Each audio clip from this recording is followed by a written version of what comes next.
우리가 임사호천이라는 말이 있습니다. 그래서 이 임사호천이라는 말은 어떤 말이냐면 사람이 생명의 위험을 느끼게 되는 절박한 상황에 부딪히게 되면요, 누구나 하늘에 호소하게 되어 있다는 거예요. 하늘을 향해서 부르짖는다는 겁니다. 가령 비가 오지 않거나 산천초목이 타들어가고 사람이나 짐승이나 살 수 없는 아주 척박한 상황에 이르게 되면요, 하늘을 향해서 호소를 합니다. 그래서 절박한 사람은 앞뒤 가리지 않고 필사적으로요, 모든 것을 걸고 살기 위해서 매달리는 거예요. 이게 이제 임사호천이라는 말인데요. 이 임사호천이라는 말 속에는 무엇이 들어가 있냐면 사람의 마음속에 뭘 들어가냐면 절박감이 들어가 있잖아요. 절박한 심정.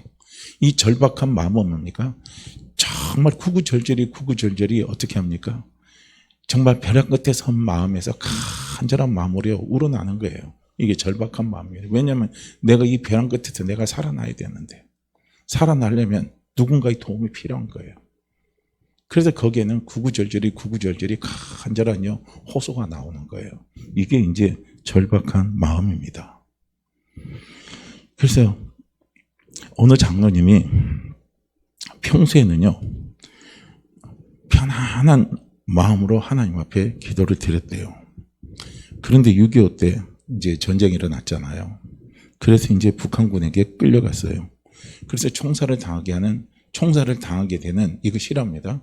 총살을 당하게 되는 그런 일을 당하게 됐어요. 그래서 나무에 묶여가지고 이제는 죽기만을 기다리고 있는 이런 절박한 상황에 처하게 되니까 평소와 드리는 기도와는 다르더라는 거예요. 다르게 그냥 살기 위해서 하나님 앞에 간절한 마음으로 하나님 앞에 기도를 했다고 해요. 그래서 그는 아무리 기다려도 죽지 않고 살아있는 것이 자기 스스로가 자꾸 느껴지더라는 거예요. 그래서 눈을 뜨고 총을 겨누고 있는 인민군을 딱 바라봤대요. 그런데 바라봤는데 그 인민군도 그 장로님을 멍청하게 같이 바라보고 있더라는 거예요. 근데 이제 인민군이 하는 말이 뭐라고 이렇게 장로님한테 이야기했냐면, 내가 당신을 살려주는 것이 좋은 일인가 하고 이렇게 묻더라는 겁니다. 그래서 장로님이 이야기를 했대요. 사람을 죽이는 것보다 살려주는 것이 좋은 일이라 이렇게 대답을 했다고 합니다. 그럴 때 이제 인민군이 하는 말이 뭐냐면, 내가 당신을 죽이려고 하는 순간에 북한에 두고 온 어머니가 하신 말씀이 생각이 나서 당신을 죽이지 못하겠다, 이런 말을 하더라는 겁니다. 이제 북에서 나무로 남침을 했잖아요. 그래서 이제 북한에서 남침을 할 때 어머니께서 자기에게 하시는 말이 있대요. 네가 남한에 가거든 좋은 일 하라고 어머니가 그렇게 당부를 했다는 겁니다. 그래서 전쟁 중이라도 어머니가 하신 그 말씀을 자기가 잊지 않았다는 거예요. 그런데 특별히 당신을 죽이려고 하는 그 순간에 어머니가 자기에게 하신 그 말씀이 공중에서 계속 자기에게 들리는 말로 들리더래요. 그래서 내가 당신을 죽이지 않고 이렇게 가만히 있는 거라고 이야기를 했다는 겁니다. 그래서 결국은 뭡니까? 이 장로님이 죽지 않고 살아났어요. 그렇게 나중에 알고 보니까 이 인민군, 북한에 있는 이 인민군의 어머니입니다. 이 어머니는 알고 보니까 교인이더라는 거예요. 그래서 장로님이 이렇게 살아났대요. 그래요. 우리가 이 평소에는 기도가요, 간절한 기도가 안 나와요. 그런데 어떻게 됩니까? 내가 위기 상황에 처했을 때, 벼랑 끝에 처했을 때, 그럴 때는요, 우리에게 어떤 마음이 생기냐면 이런 절박한 마음이 우리 속에 생기게 돼 있어요. 이 절박한 마음 속에서는 무엇이 있습니까? 간절한 마음이 있어요. 정말 간절한 마음이 있습니다. 그러니까 우리가 대부분 교회에서 신앙생활 하다 보면 하나님께 내가 살기 위해서 그 문제 해결받기 위해서 간절한 마음이 막 지나치면요, 우리가 하나님께 뭐해요? 소원하는 거예요. 하나님 나 한 번만 살려주시면, 하나님 내 사업 한 번만 일으켜주시면, 하나님 저에게 손 한 번만 저를 잡아주셔서 저를 회복시켜 주신다면, 그러면 우리가 조건을 걸고 하나님 앞에 소원을 합니다. 이 간절한 마음이에요. 이 절박한 마음이 바로 그런 마음입니다. 성경 속에서 보면요, 이런 것들이 참 많이 나와요. 히스기야 왕 때입니다. 열왕기하 19장 보게 되면 히스기야 왕 때도 마찬가지입니다. 히스기야 왕 때 어떤 일이 있었습니까? 아수르 군대가 쳐들어오는 거예요. 아수르 군대는요, 인정사정이 없는 군대입니다. 항복 안 하면 무조건 죽여버려요. 싹 죽여버립니다. 그게 얼마나 무서운 군대입니까? 그리고 그 당시에 아수르 군대는 최강입니다. 그래서 모든 나라를 다, 그 중동 지역에 있는 모든 나라를 다 쓸어버리는 거예요. 그 정예 군대가 그것도 18만 5천 명의 병력을 가지고 유다 나라를 치러 왔습니다. 그리고 히스기야를 향해서 선전포고를 했습니다. 그 아수르 왕이 들어왔을 때, 쳐들어왔을 때, 아수르 군대가 쳐들어왔을 때, 그때 히스기야가 고백한 고백이 있어요. 아이는 임신했는데 해산할 힘이 없다 이거예요. 근데 아이는 임신했는데 해산할 힘이 없으면 산모가 죽어요, 살아요? 산모가 죽을 수밖에 없습니다. 이런 절박한 상황입니다. 그러니까 이제 이런 상황을 이제 아수르 왕이 두 차례나 걸치네. 한 번은 철수를 했다가 그 다음에 다시 2차로 또 들어오는 거예요. 그러면서 이제 아수르 왕이 보낸 그 편지를 히스기야 왕이 하나님 앞에 펴놓고 구글절절히 펴놓고 하나님 앞에 기도를 하는 거예요. 하나님, 이 아수르 왕이 이렇게 우리에게 대하고 있습니다 하고 하나님께 편지를 놓고 기도를 하기 시작합니다. 그때 이 히스기야 왕이 심정을 한번 생각해 보세요. 내가 저들하고 싸울 만한 힘이 있으면 얼마든지 이길 수 있을 건데 싸울 힘이 없어요. 싸우면 죽는 것밖에 없습니다. 핵이 안 나오는 거예요. 그러니까 이 아수르 왕의 마음이 얼마나 새까맣게 탔겠습니까? 얼마나 힘이 들겠습니까? 얼마나 고통스럽겠습니까? 이런 상황 속에서 히스기야 왕이 하나님 앞에 기도를 하는 거예요. 그럴 때 하나님이 그 기도를 응답하시는 거예요. 응답하시고 하나님이 말씀을 하시는 거예요.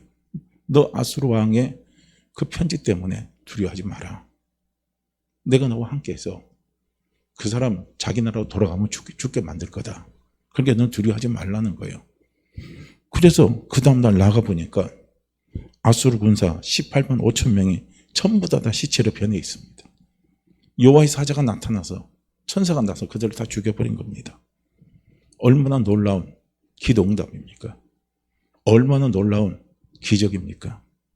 이 놀라운 기적을요, 하나님이 가져다 주신 거예요. 그래서 우리는 기적은 다른 말로 하면 크고 비밀한 일이에요. 기적은 내 생각을 초월해서 나타나는 일입니다. 내가 할 수 없는 일을 하는 것이요, 그게 바로 기적입니다.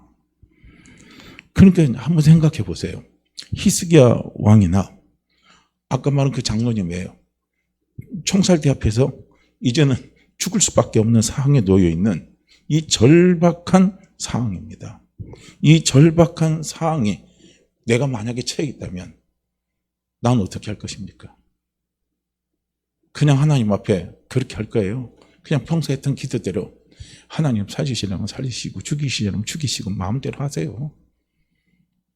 죽고 사는 건 하나님의 손에 달리는 거지 뭐 그 제 뜻대로 되겠습니까? 우리가 그렇게 하나님 앞에 기도하십니까? 그때 그냥 기도할 때 조그마한 소리로 기도합니까? 묵상하면서 기도합니까? 우리가 그런 기도 아니에요. 절박한 상황이 되면요, 우리 기도가 어떤 기도가 나옵니까? 소리 지르지 말라고 해도요, 소리를 지르게 돼 있어요.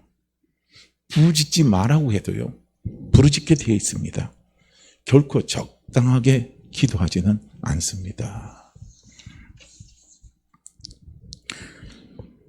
한번 오늘 본문 말씀도 이게 보시게 되면요, 지난번 탕자 이야기 했잖아요. 탕자가 스스로 돌이키는 삶, 이 하나님 우리에게 주신 놀라운 축복이다 말씀을 드렸어요. 오늘은 똑같은 본문의 말씀이지만요, 하나님이 주시는 진짜 은혜가 뭔가를 우리는 또 은혜입니다. 성령은 하나님께서 우리에게 은혜로 주신 것들을 알게 하시는 거거든요. 그러니까 오늘 본문 말씀에서 저는 또 다른 각도에서 하나님께서 탕자에게 주시는 은혜를 생각을 해보는 거예요. 그건 뭐냐면요, 보세요. 오늘 본문 말씀도 보면은 17절 말씀에 보면 이에 스스로 돌이켜 이르되 내 아버지에게는 양식이 풍족한 일꾼이 얼마나 많은가, 나는 여기서 줄여 죽는구나. 나는 여기서 줄여 죽는구나. 보세요. 나는 여기서 줄여 죽는구나 하는 이 상황이 됐을 때요, 사람에게서는 두 가지 현상이 나타납니다. 절박한 상황 속에서 포기하는 사람이 있고요, 절박한 상황 속에서 있잖아요, 살고자 몸부림치는 사람이 있어요. 두 종류입니다. 사람 두 사람이에요. 그래서 절박한 상황이 돼서 길이 없다고 생각하는 사람은 그냥 스스로 어떻게 해요? 모든 것을 다 포기해버리고 나중에는 어떻게 합니까? 스스로 목숨 끊을 수도 있어요.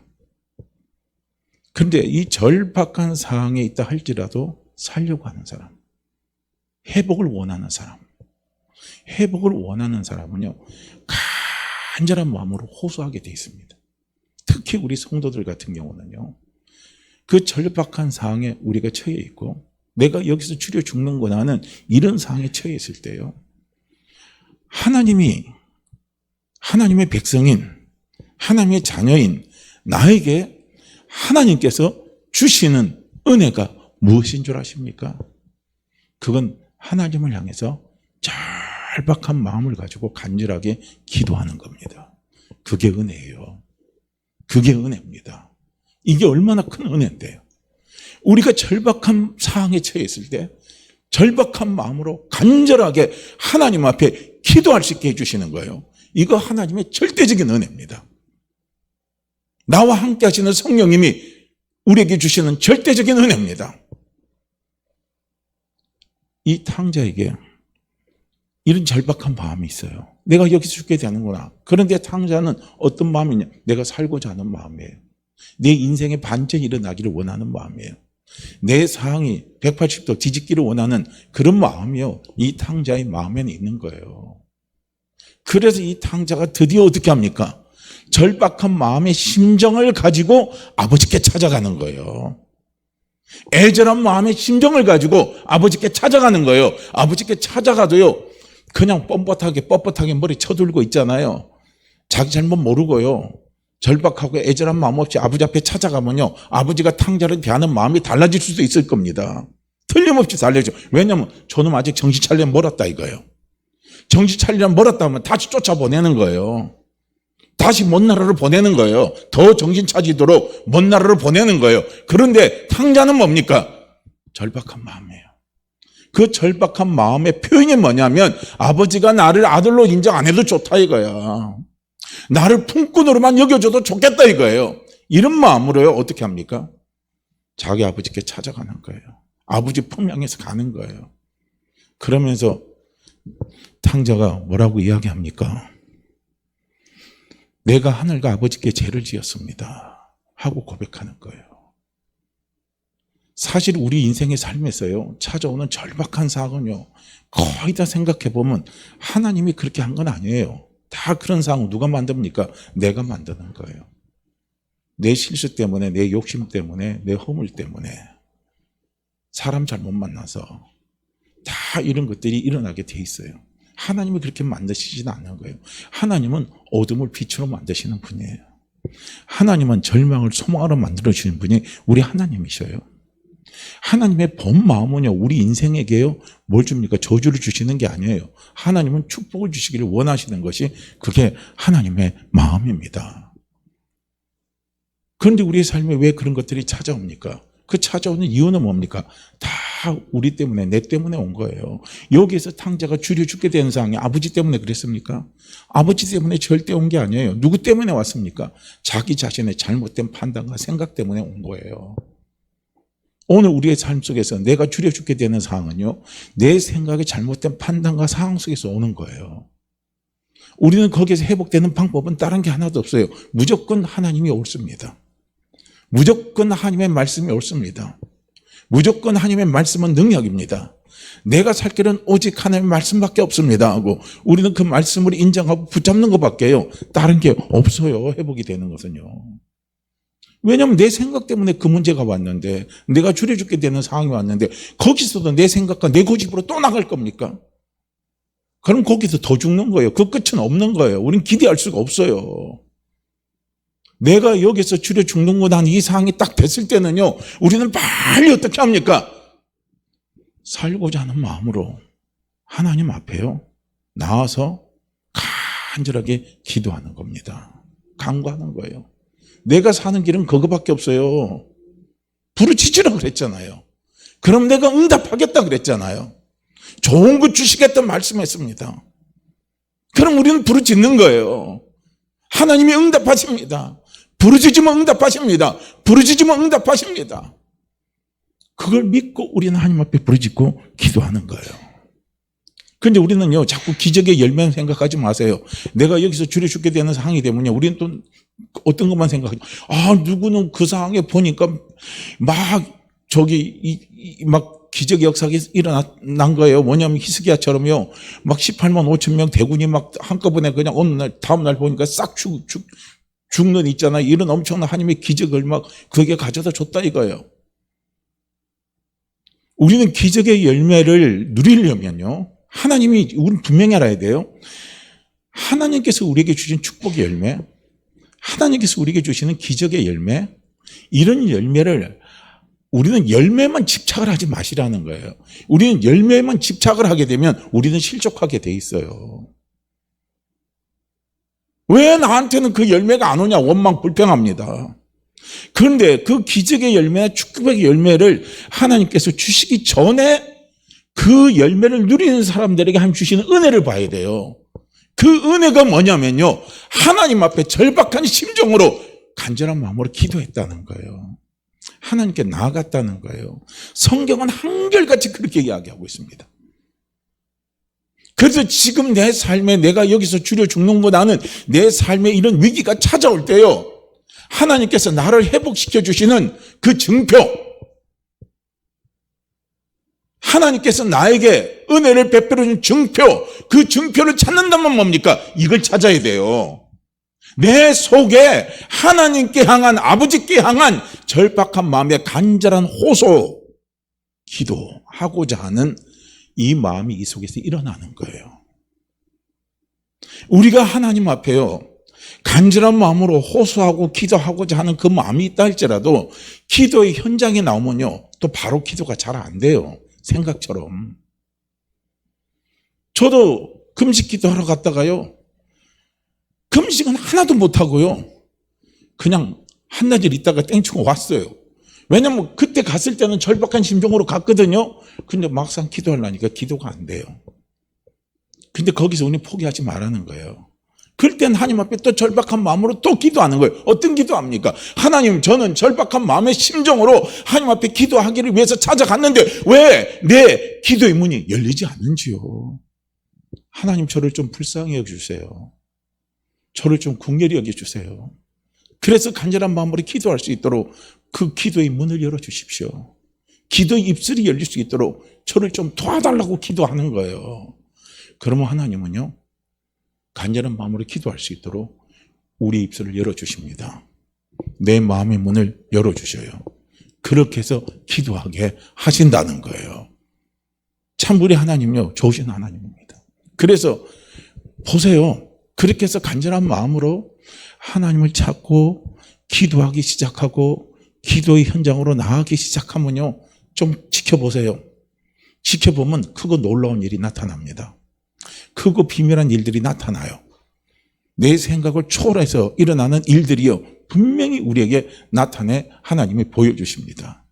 히스기야가 아수르왕 사느립의 편지를 받아보고 난 다음에 그 편지를 놓고 하나님 앞에 기도했을 때 하나님께서 응답하시는 놀라운 기적의 응답 같은 거예요. 18만 5천 명이요, 그 다음날 다 시체로 죽어버리는 게 군사들이. 여호와의 사자가 나타나서, 천사가 나타나서 그들을 다 없애버리는 거예요. 우리가 이 땅에서 살아가는 우리의 삶의 모든 현상들은요, 전부 다 영적 전쟁입니다. 혈과 육의 싸움이 아니에요. 이 땅의 싸움은 영과 영의 싸움입니다. 악한 영과의 싸움이에요. 우리는 이 악한 영과의 싸움에서 우리가 이길 수 있는 비결은 어디서 오냐면 기도밖에 없어요. 기도 외에는요, 악한 영을 쫓아낼 수 있는 능력이 없어요. 힘이 없습니다. 그래서 악한 영은, 사단은 항상 우리로 하여금요, 기도하지 못하게 만들어요. 기도하지 않게 만들어요. 하나님의 자녀된 우리에게 주신 특권이 무엇입니까? 기도하는 게 특권이에요. 그 특권을 사용하라는 거예요. 구약에서는 기도할 때는요, 조건이 달려 있어요. 그렇지만 예수님이 오신 이후에요, 예수를 믿고 난 우리에게 하나님 주시는 기도는요, 조건이 없는 거예요. 구하라, 내가 주겠다. 찾으라, 그럼 내가 찾게 해주겠다. 두드리라, 내가 열리게 해주겠다. 구하면 좋은 것으로 내가 너에게 갖다 주겠다. 하나님 말씀하시잖아요. 너희가 누구든지 예수 그리스도의 이름으로 기도하면 내가 다 이루어주겠다 이거예요. 주님의 이름으로 기도하라는 거예요. 주님의 이름으로 간구하라는 거예요. 그러면 하나님께서 허락하시겠다는 거예요. 다 이루어주시겠다는 겁니다. 지금 내 삶에 회복이 이루어지고 있다는 증거입니다. 지금 내 사업에 회복이 이루어지고 있다는 증거입니다. 지금 내 자녀 속에 하나님께서 살아 역사하시고 움직이는 증거가 있다. 그 증거는 우리는 어디서 찾느냐면요, 내 속에 갈급한 심령으로 절박한 마음으로 주를 향한 간절한 기도입니다. 호소가 살아있다면 그것은 기다리면 돼요. 기다리면 놀라운 기적의 열매가 옵니다. 열매를 보지 마세요. 우리는 열매를 보면 쓰러집니다. 왜냐하면 저 열매는 크고 내 열매는 작아요. 항상 사람이 생각해 보면요, 남의 떡이 커 보여요. 저도 그거 한번 제가 실제로 실험을 한번 해봤어요. 똑같이 반으로 센치 작아갖고 떡을 딱 잘라봤거든요. 딱 잘라봤어요. 그리고 나서 남 보고 그 떡 갖고 있으라 그랬어요. 그리고 그 떡이 보니까 제 떡하고 비교해 보니까요, 그 떡이 더 커 보여요. 제 떡이 더 작아요. 진짜 한번 해보시라니까요. 제 말이 거짓말이 아니에요. 남의 떡이 커 보입니다. 희한해요. 그렇기 때문에 우리가 하나님께서 주시는 그 기적의 열매만 자꾸 생각해 보면요, 비교해 보면요, 내 떡이 작은 거예요. 내 떡이 작다고 느낄 때는요, 우리는 마음의 문이 닫혀요.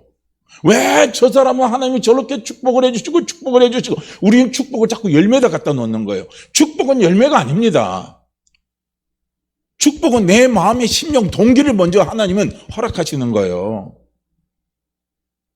열매를 먼저 생각하지 마세요. 그것은 축복의 열매지, 축복 자체를 우리는 축복의 본질, 은혜의 본질을 보시라는 거예요. 은혜의 본질은요, 내 심령의 회복입니다.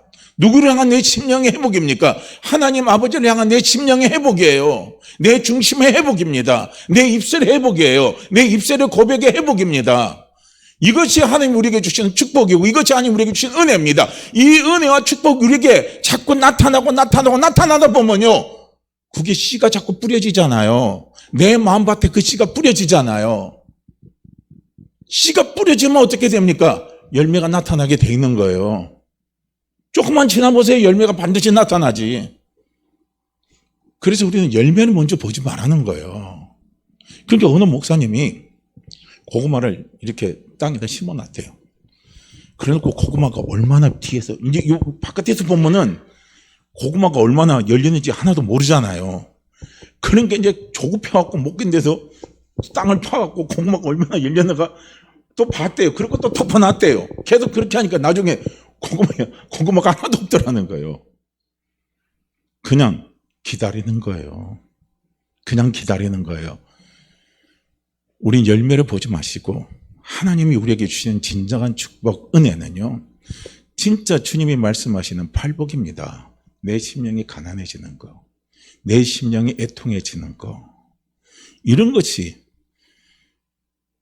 주님이 우리에게 주시는 진정한 은혜요, 축복입니다.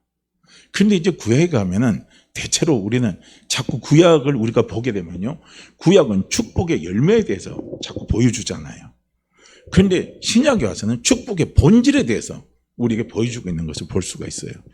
그래서 우리는 축복의 본질이 우리에게 주어지면 축복의 열매는 어떻게 우리에게 나타나는가를 우리는 구약의 사건들을 통해서, 이스라엘 백성들을 통해서, 하나님 역사하시는 그 은혜를 통해서 우리는 볼 수가 있는 거예요. 그걸 보셔야 된다는 거예요. 우리는 본질을 붙잡아야지, 열매는 본질이 아닙니다. 본질은, 중요한 본질은, 그것은 하나님 우리에게 주시는 본질, 축복, 은혜는 뭡니까? 우리의 심령이 주를 향하는 거예요, 항상요. 그게 하나님 우리에게 주시는 진정한 축복이고, 그것이 본질이에요. 그래서 여기에서 이 탕자에게 진짜 온 은혜가 뭐냐? 탕자에게 놀라운 은혜가 뭐냐면요, 자기 아버지를 향한 갈급한 마음입니다. 그 갈급한 마음, 아버지 품을 향하는 간절하고 갈급한 마음, 그것이요 탕자에게 가지고 있는 축복의 본질입니다. 그게 은혜의 본질이에요. 이 은혜와 축복의 본질이 있었기 때문에 어떻게 합니까? 아버지께 나가는 거예요. 아버지께 가니까 어떻게 합니까?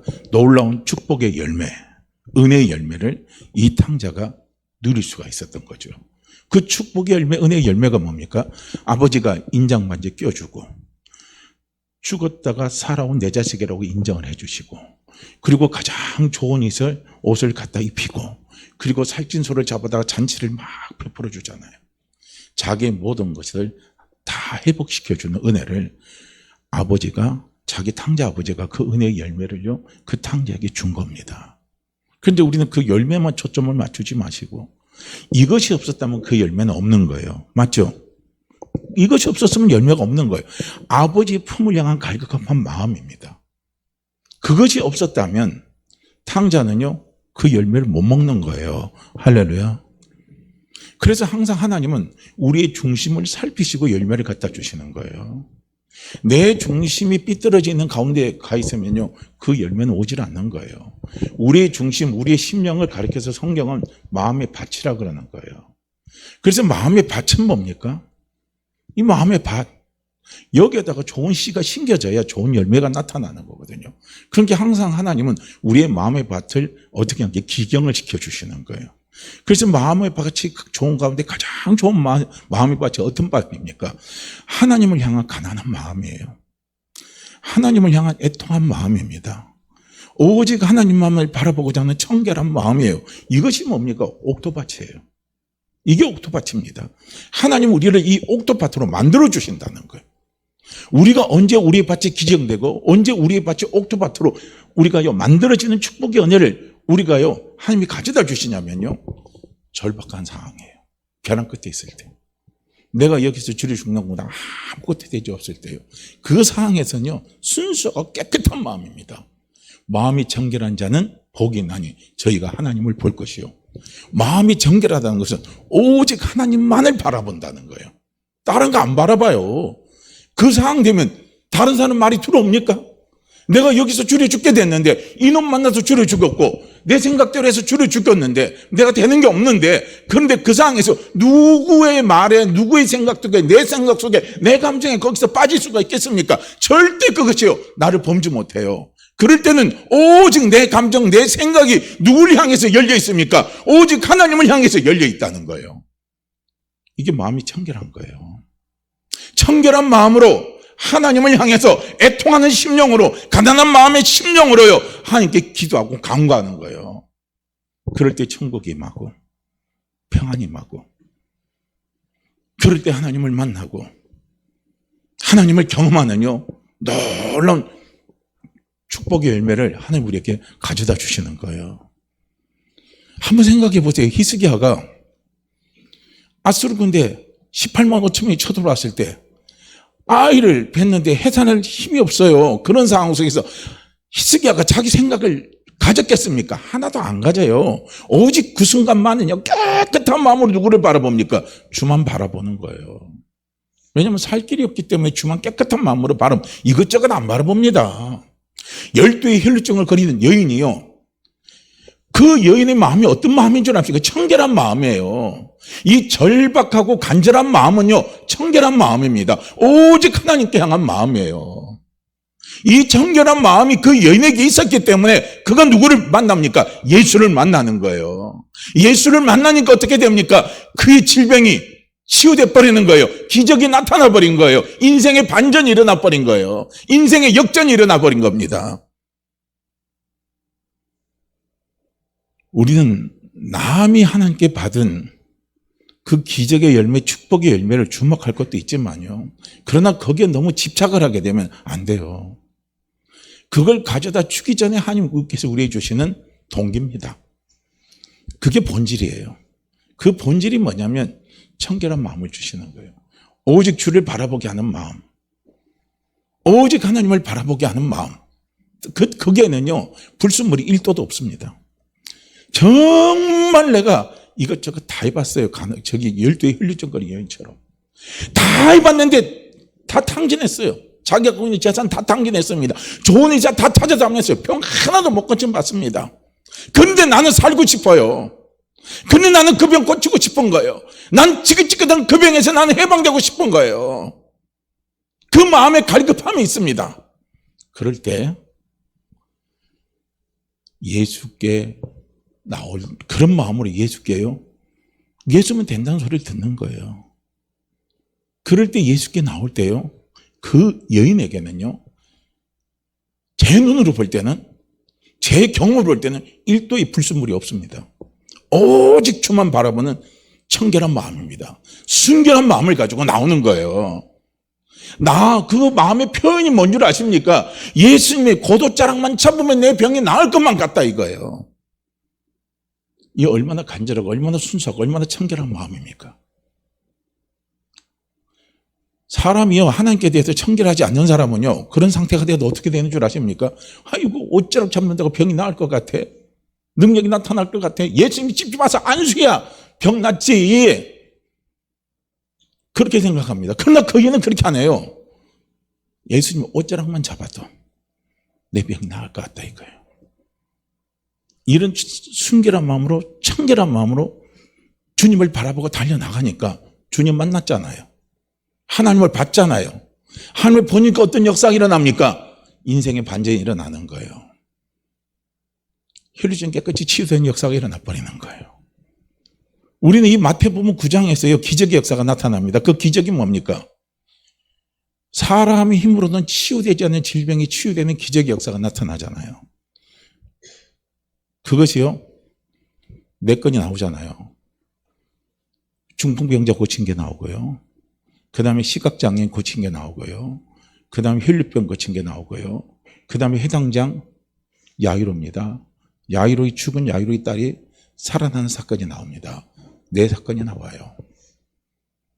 자, 거기서 또 함께 보세요.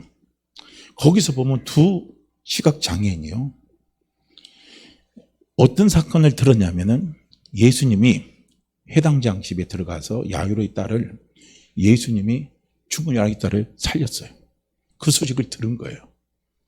그러면서 그 집에서 예수님이 나와서 이제 간다는 소식, 가는데 자기가 머물고 있는 그 지역으로 예수님이 온다는 소식을 이 2 시각장애인이 들은 거예요. 그래서 그 시점에 딱 되니까 예수님이 드디어 자기 앞에 지나간다는 소식을 딱 들으니까요. 거기서부터 이 2 시각장애인이 외치기 시작하는 거예요. 뭐라고 외칩니까? 다윗의 자손이요. 다윗의 자손이요. 나를 불쌍히 여겼소서. 나를 불쌍히 여겼소서. 나를 불쌍히 여기소 하고요. 막 외칩니다.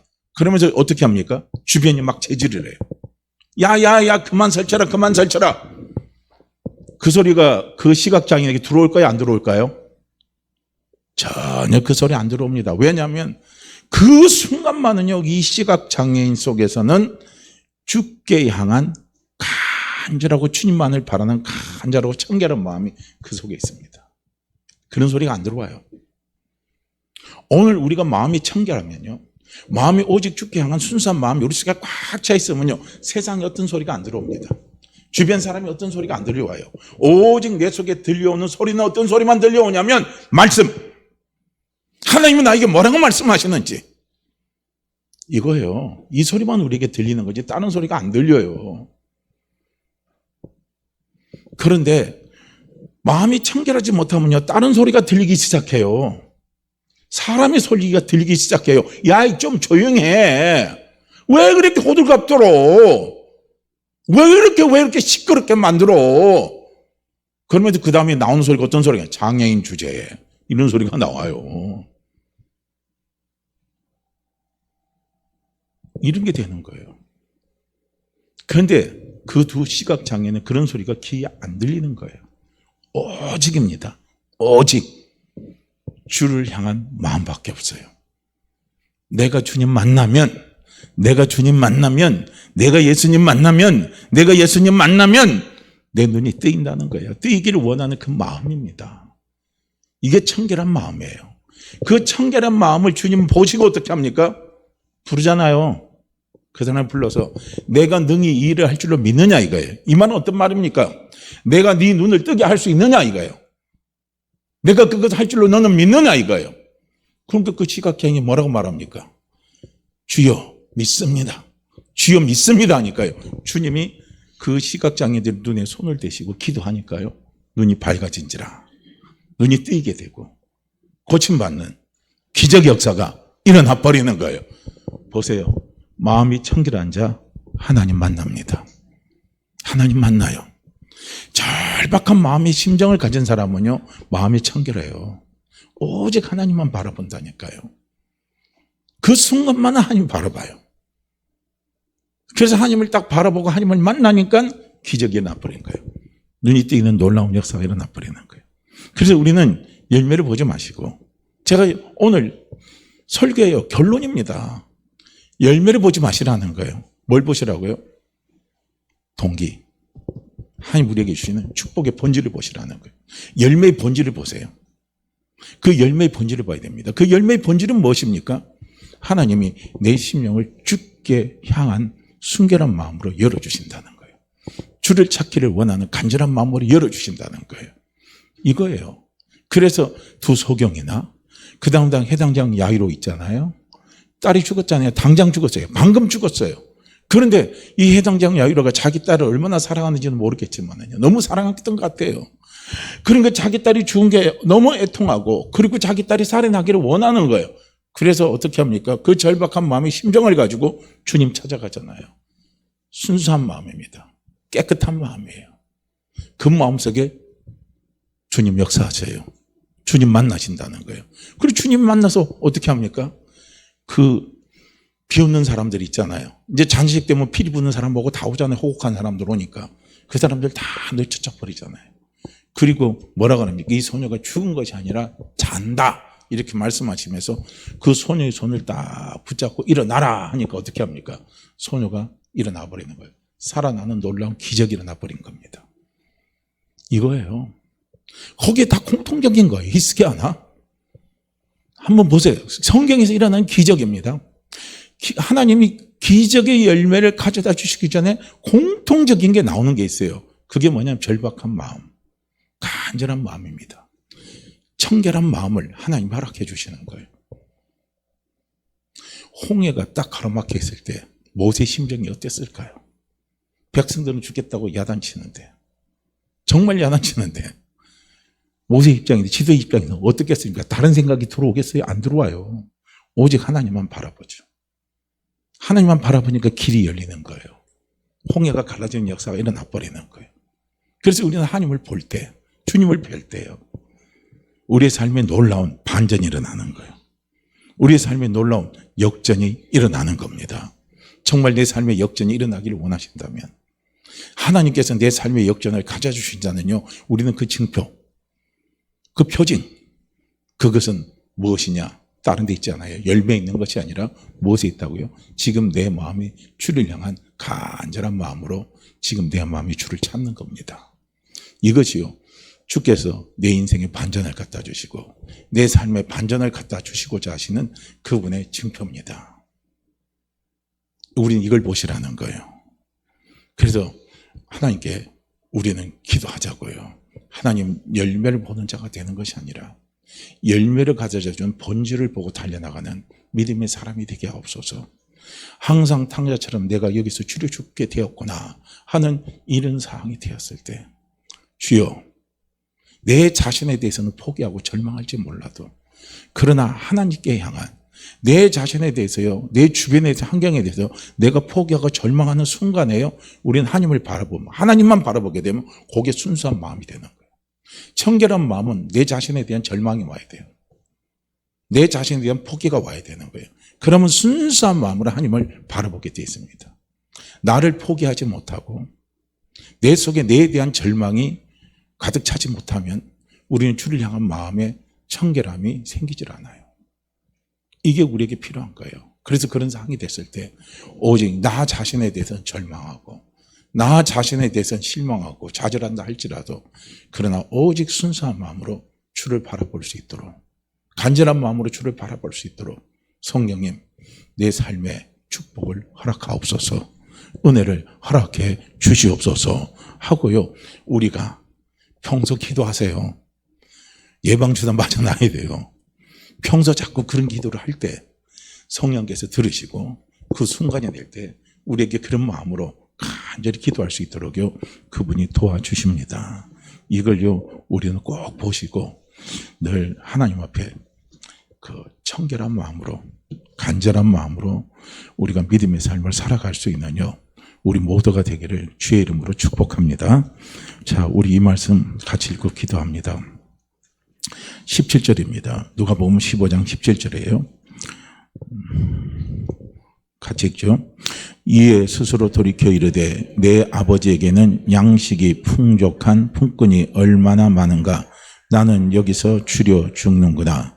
이에 스스로 돌이켜 이르되 내 아버지에게는 양식이 풍족한 품꾼이 얼마나 많은가, 나는 여기서 주려 죽는구나. 이에 스스로 돌이켜 이르되 내 아버지에게는 양식이 풍족한 품꾼이 얼마나 많은가, 나는 여기서 주려 죽는구나. 아멘. 우리 이 시간 같이 기도합니다. 주여, 내가 주려 죽게 되는 상황의 순간에, 그 절망의 순간에 간절한 마음으로 우리가 주를 찾을 수 있는 그 은혜를 허락하옵소서, 그 축복을 허락하여 주시옵소서. 우리 이 시간 함께 같이 기도합니다. 그리고 내 마음의 상처들 주님 다 치유하시고 그 상처들이 쓴뿌리들이 합력해서 선을 이루는 아름다운 열매로 나타나게 도와주옵소서. 또 내가 가지고 있는 어려운 문제들 하나님 이 시간 응답하옵소서. 또 응답된 그 문제 속에 하나님께서 응답의 귀한 풍성한 열매를 허락하옵소서. 오늘도 내 육신이 아픈 분들요, 내 육신이 아픈 분으로 곧 손을 얹고 기도하시기 바랍니다. 하나님, 내 육신이 아픕니다. 치유받기를 원합니다. 주여 치유해 주시고 고쳐 주시옵소서. 우리 함께 같이 기도합니다. 우리 주여 한 번만 외치시고 기도합니다. 주여! 오 할렐루야. 하나님 아버지, 할렐루야. 하나님 아버지, 이 시간도 아버지 앞에 버리시고